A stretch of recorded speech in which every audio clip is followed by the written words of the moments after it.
Hi everyone, Nifty का analysis देख लेते हैं कल के लिए कि क्या डायरेक्शन रहेगी, क्योंकि कहीं ना कहीं बैक टू बैक अब 2 दिन हो गए मार्केट बुलिश क्लोजिंग दे रहा है। वार की वजह से मार्केट इतना ज़्यादा गिर रहा था, कंटिन्यू गैप डाउन्स चल रहे थे, लेकिन 23,000 एक साइकोलॉजिकल सपोर्ट मार्केट ने अब यहाँ पे बना लिया है। 2 दिन हो गए ऊपर, आज के दिन भी अच्छी ऊपर क्लोजिंग दी है। अब आज के दिन हमने क्या एनालिसिस किया था आज के लिए और मैंने कहा ट्रेड प्लान क्या बताता हूँ, और लेवल्स भी डिस्कस करेंगे कि कहाँ हम कल ट्रेड प्लान कर सकते हैं। सबसे पहले मेरे ट्रेड की अगर बात करें, कल हमने क्लियर डिस्कशन किया था, ये 5 मिनट चार्ट लगा के रखा है।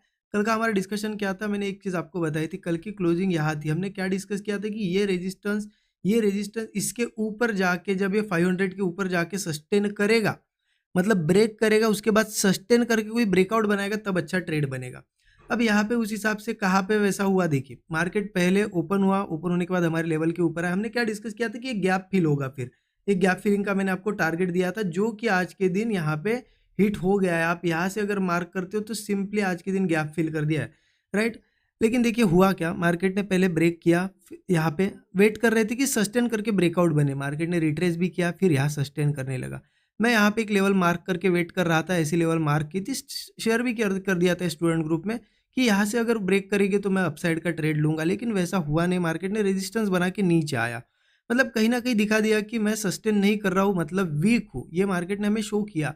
इस वजह से मेरा फिर सेलिंग का यहाँ पे, मतलब मैं सेलिंग करना चाहता था कि चलो सही में वीकनेस है तो सेलिंग आएगी। फिर यहाँ पे क्या हुआ, इन लेवल्स के आसपास लगभग लगभग जब मार्केट गिरा, फिर थोड़ा रिट्रेस किया, यहाँ पे एक रेड कैंडल ऐसी बन रही थी, मैंने एंट्री ली यहाँ पे, बट वो कैंडल ग्रीन बन गई, ग्रीन में उसका फॉर्मेशन हुआ, रेड नहीं बन पाई, तो मैं यही कहीं फिर से निकल गया। मतलब पहला ट्रेड तो बना नहीं, सेकंड ट्रेड लिया, उसमें भी जल्दी निकलना पड़ा। फिर वेट किया गया कि क्या एग्जैक्टली कर रहा है। जब फिर से मार्केट ऊपर हमारे लेवल के आया, तो यहाँ से एक ट्रेंड लाइन ऐसी बन रही थी, ऊपर से ऐसी एक ट्रेंड लाइन आ रही थी। जैसे ही उसके ऊपर गया, मैंने ट्रेड प्लान किया और जो टारगेट था वो हमारा आ गया गैप फिलिंग का। ये भी ट्रेड मैंने पूरे मतलब अपडेट्स आज शेयर किए थे, ये भी ट्रेड शेयर इंपॉर्टेंट है कि कल करना क्या है। उसके लिए चलिए डेली चार्ट पे एक बार, डेली चार्ट यहाँ ओपन कर दिया। एक चीज़ समझे अब चल क्या रहा है मार्केट में एग्जैक्टली, न्यूज़ की वजह से वार चल रहा है, सभी निगेटिविटी फैली हुई है, उसकी वजह से गिर रहा था कंटिन्यू मार्केट। एक सपोर्ट बनाया 23,000, लेकिन अगर मैं बताऊँ 23,000 एक साइकोलॉजिकल सपोर्ट है। अगर एग्जैक्ट सपोर्ट की बात करें तो वो थोड़ा नीचे ही है मार्केट में। अब लेकिन यहाँ से क्यों ऊपर जा रहा है, ऑब्वियस सी चीज़ है, इतना 1,000-2,000 पॉइंट अगर गिरा है मार्केट, तो ऑब्वियस है अगर इम्पोर्टेंट सपोर्ट पे आएगा या फिर एक साइकोलॉजिकल सपोर्ट पे आएगा, तो वहाँ से प्रॉफिट बुकिंग थोड़ी होगी, हो सकता है अगेन थोड़ा बहुत कंटिन्यू हो, लेकिन अभी भी बुलिश ट्रेंड नहीं बना है, मार्केट सिर्फ रिट्रेस कर रहा है। हो सकता है मार्केट सीधा गैप डाउन से गिर जाए या फिर कल गिर भी सकता है, क्योंकि अगर ऊपर जाना है तो मार्केट को थोड़ा नीचे आना पड़ेगा 23,000 के, नहीं कुछ तो 22,730, 22,630 है, कल मैंने लेवल बताई थी, इन पे आना ही होगा। फिर हमारा प्लानिंग क्या रहेगा कल के लिए, 15 मिनट चार्ट पे चलिए बताता हूँ आपको। सिंपल है, कल का प्लान बिल्कुल सिंपल है। करना क्या है हमें, यहाँ पे जिस तरीके से मार्केट ने एक अच्छा स्ट्रक्चर बनाया, आप देखो यहाँ पे एक बुलिश स्ट्रक्चर पे क्लोजिंग दी है।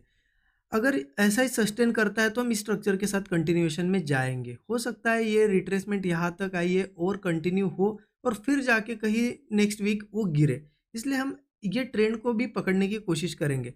तो अगर फ्लैट ओपन होता है या गैप अप भी होता है, तो एक चीज़ का ध्यान रखो कि ओपनिंग के बाद थोड़ा मार्केट अगर डीप वगैरह लगाता है, उसके बाद सपोर्ट बनने दो, मतलब ऐसा अगर डीप लगाया उसके बाद सपोर्ट बना, होल्ड किया, मार्केट जैसे ही ब्रेकआउट आएगा हम कॉल साइड का ट्रेड प्लान करेंगे। सेम होगा, गैप अप भी होता है, फ्लैट होता है, छोटा मोटा गैप डाउन भी होता है। पहला स्ट्रक्चर वही रहेगा कि अगर सपोर्ट फॉर्मेशन होता है तो हम बुलिश जा सकते हैं। टारगेट क्या रखना है, देखिए मार्केट बुलिश जा रहा है लेकिन स्लो स्लो जा रहा है, तो जो भी आप स्टॉप लॉस लगाओगे उससे 3 गुना ज़्यादा, मतलब 1:3 का एक मिनिमम टारगेट तो हम रख ही सकते हैं, ठीक है। सिंपल सा फंडा ये है। अब मार्केट में सेलिंग कब करेंगे, देखिए सेलिंग के लिए क्या है ना कि ना कहीं ये स्ट्रक्चर इस तरीके से जो बन रहा है, वो स्ट्रक्चर जब चेंज होने लगेगा तब जाके सेलिंग कर सकते हैं, तभी अच्छा सेलिंग का मोमेंटम आएगा। अगर फ्लैट या फिर मान लो कहीं यहाँ के गैप अप भी ओपन हुआ, तो पहले मार्केट गिरेगा तो उससे दिखेगा कि सेलिंग हो रही, लेकिन डायरेक्टली प्लान नहीं करना है। हो सकता है सपोर्ट बना के ऊपर भी, इसलिए वेट करो थोड़ा, मार्केट गिरने के बाद रिट्रेस करेगा लेकिन ऊपर नहीं जा पाएगा, फिर से लोअर लोज बनाने लगेगा, उसे कहेंगे कि कहीं ना कहीं वीकनेस आ रही है, उससे हमें समझ में आएगा।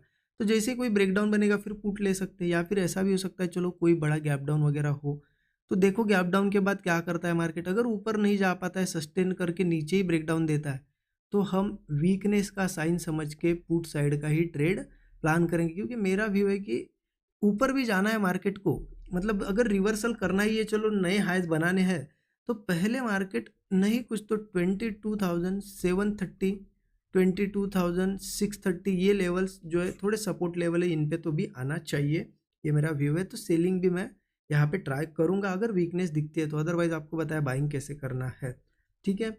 और अगर ये 630 वगैरह भी ब्रेक होता है तो 22,100 के आसपास, मतलब बहुत बड़े बड़े नीचे टारगेट्स हमें मिलेंगे।